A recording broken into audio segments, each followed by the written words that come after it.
एक सुबह अचानक पहलगाम में खून की होली खेली जाती है।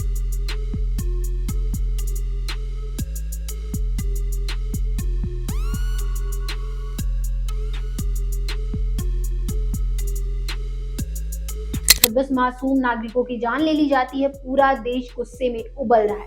फिर 15 दिन बाद भारत ने ऐसा जवाब दिया कि पाकिस्तान की नींद उड़ गई। मिसाइलें बरसी, ड्रोन उड़े, एयरबेस जलने लगे। नाम था ऑपरेशन सिंदूर। दुनिया हैरान थी कि सिर्फ 4 दिनों में इतना बड़ा ऑपरेशन और फिर सीज फायर। पाकिस्तान पहले तो मुकरता रहा, लेकिन अब दिसंबर 2025 में खुद मान चुका है कि नूर खान एयरबेस पर भारी नुकसान हुआ। इशाक डार ने प्रेस कॉन्फ्रेंस में कबूल किया 36 घंटे में 80 से ज्यादा भारतीय ड्रोन आए। लेकिन भारत में विपक्ष, खासकर कांग्रेस के बड़े बड़े नेता राहुल गांधी, चिदम्बरम, पृथ्वीराज लगातार चिल्ला रहे हैं, सबूत दो, ट्रांसपेरेंसी दो, ऑपरेशन अधूरा था। सरकार कह रही है ये पाकिस्तान की लैंग्वेज बोल रहे हो, सेना का मनोबल मत गिराओ। आज के इस वीडियो में हम पूरी कहानी डिटेल में समझेंगे। पहलगाम हमला, ऑपरेशन सिंदूर की डिटेल्स, पाकिस्तान का यू टर्न, विपक्ष के सवाल और वो सारी नई जानकारी जो अभी अभी सामने आई है। तो वीडियो को लास्ट तक जरूर देखिएगा। नमस्कार, मैं स्वाति पांडे और आप देख रहे हैं आपकी खबर राजनीति। तो चलिए सबसे पहले जानते हैं बैकग्राउंड क्या था। 22 अप्रैल 2025 को जम्मू कश्मीर के पहलगाम में पाकिस्तान समर्थित आतंकियों ने एक गांव पर हमला किया। उन्होंने लोगों से उनकी धन पूछा और 26 नागरिकों की हत्या कर दी। ये कश्मीर में 2019 के बाद सबसे बड़ा आतंकी हमला था। भारत सरकार ने इसे पाकिस्तान की साजिश माना और 7 मई 2025 को ऑपरेशन सिंदूर लॉन्च किया। ये ऑपरेशन पाकिस्तान और पीओके में 9 आतंकी कैंपों पर मिसाइल स्ट्राइक से शुरू हुआ और बाद में मिलिट्री बेसिस को भी टारगेट किया गया। जैकबाबाद और मुरिद के समेत 11 पाकिस्तानी एयरबेस को निशाना बनाया गया। ऑपरेशन सिर्फ 4 दिनों तक चला और 10 मई को अमेरिका और सऊदी अरब की आर्बिट्रेशन से सीज फायर हुआ। अब बात विपक्षी नेताओं की, जो ऑपरेशन की सफलता के सबूत और ट्रांसपेरेंसी मांग रहे हैं। मेन रूप से कांग्रेस पार्टी से ये आवाजें उठी हैं। राहुल गांधी लोकसभा में नेता प्रतिपक्ष ने संसद में ऑपरेशन की अवधि केवल 22 मिनट की शुरुआती स्ट्राइक पर सवाल उठाए। उन्होंने सीज फायर के फैसले, पूर्व अमेरिकी राष्ट्रपति ट्रंप के दावों जो उन्होंने पाकिस्तान की मदद का जिक्र किया था और सरकार की राजनीतिक इच्छा शक्ति पर हमला बोला। राहुल ने इसे पीएम मोदी की इमेज प्रोटेक्शन बताया और पूरी ट्रांसपेरेंसी की मांग की। P Chidambaram, farmer home minister, ने पहलगाम हमले के आतंकियों के पाकिस्तानी होने के सबूत मांगे और ऑपरेशन को पाकिस्तान को क्लीन चिट देने जैसा कहा। पृथ्वीराज, पूर्व महाराष्ट्र सीएम, ने ऑपरेशन और पहलगाम हमले की पूरी जांच की मांग की। उन्होंने कहा कि पहले दिन भारत हार गया था और बदला अधूरा है। हाल ही में पृथ्वीराज ने एक बयान में भारतीय सेना पर नेगेटिव कमेंट्स किए, जिसे पाकिस्तान को मदद पहुंचाने जैसा बताया गया। राशिद अल्वी ने स्ट्राइक्स के सबूत मांगे और पूछा कि क्या सभी आतंकी मारे गए।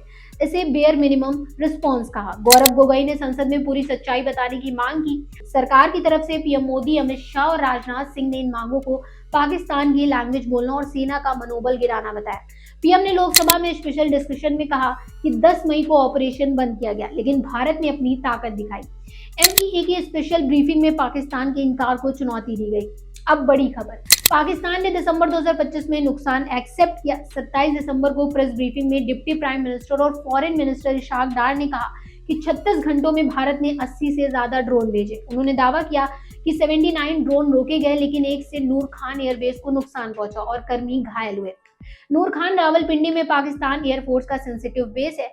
इशाक डार ने कहा कि 9 मई की रात प्रधानमंत्री शहबाज शरीफ ने इमरजेंसी मीटिंग की और जवाबी कार्रवाई मंजूर की। उन्होंने भारत के हमले को गलती कहा।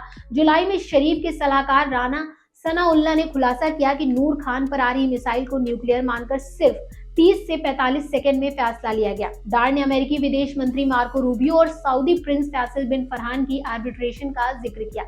भारतीय साइड से retired lieutenant general KJS Dhillon ने पाकिस्तान के दावों पर सवाल उठाया।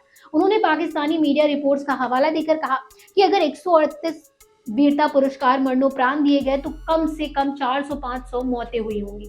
उन्होंने नूर खान बेस के आग में घिरे वीडियोस का जिक्र किया। पीएम शहबाज ने भी माना कि आर्मी चीफ आसिम मुनीर ने उन्हें हमले की जानकारी दी। अब ऑपरेशन सिंदूर में भारत की ब्रह्मोस सुपरसोनिक क्रूज मिसाइल ने पाकिस्तान के 6 एयरबेस तबाह किए और अब ये मिसाइल और ताकतवर होने वाली। पाकिस्तान के आर्मी चीफ आसिम मुनीर ने एक स्पीच में दावा किया कि जब भारतीय दबाव चरम पर था तो अल्लाह की मदद ने पाकिस्तान को बचाया। उन्होंने कहा कि तकनीकी रूप से भारत आगे था, लेकिन ईमान की ताकत से जीत मिली। ये बयान सोशल मीडिया पर वायरल है और मजाक का सब्जेक्ट भी बना हुआ है। इमेजिन कीजिए भारत का ऑपरेशन सिंदूर चल रहा है, मिसाइलें और ड्रोन पाकिस्तानी ठिकानों पर बरस रहे हैं और वहां के राष्ट्रपति आसिफ अली जरदारी के पास उनका मिलिट्री सेक्रेटरी दौड़ते हुए आता है और कहता है सर युद्ध शुरू हो गया है, चलिए बंकर में चलते हैं। जी हाँ, पाकिस्तान के प्रेसिडेंट जरदारी ने खुद ये कबूल किया है। 27 दिसंबर 2025 को एक पब्लिक इवेंट में बोलते हुए जरदारी ने बताया कि मई 2025 के उस तनावपूर्ण दौर में जब भारत ने ऑपरेशन सिंदूर के तहत सटीक हमले किए तो उनके टॉप लीडरशिप में खौफ का माहौल था। जरदारी ने कहा, मेरा मिलिट्री सेक्रेटरी मेरे पास आया और बोला सर वॉर शुरू हो गई है, बंकर में चलिए। मैंने 4 दिन पहले ही उन्हें बता दिया था कि कुछ बड़ा होने वाला है, लेकिन मैंने मना कर दिया। बोला अगर शहादत आनी है तो यही आएगी, लीडर्स बंकर में छिपकर नहीं मरते, वो मैदान में लड़कर मरते हैं। ये बयान दिखाता है कि भारत की प्रिसीजन स्ट्राइक्स ने पाकिस्तान के सबसे ऊंचे स्तर पर कितनी दहशत पैदा कर दी थी। जरदारी का ये खुलासा पाकिस्तान की पहले की डिनायल पॉलिसी के मुंह पर तमाचा है। जहां वो नुकसान को कम बताते थे, अब खुद उनके प्रेसिडेंट बता रहे हैं कि टॉप लीडरशिप को बंकर में छिपने की सलाह दी गई। ये दिखाता है भारत की नई स्ट्रेटेजी कितनी कामयाब रही। टेररिज्म पर जीरो टॉलरेंस, सटीक और सीमित जवाब, लेकिन इतना तगड़ा कि दुश्मन की नींद उड़ा दे।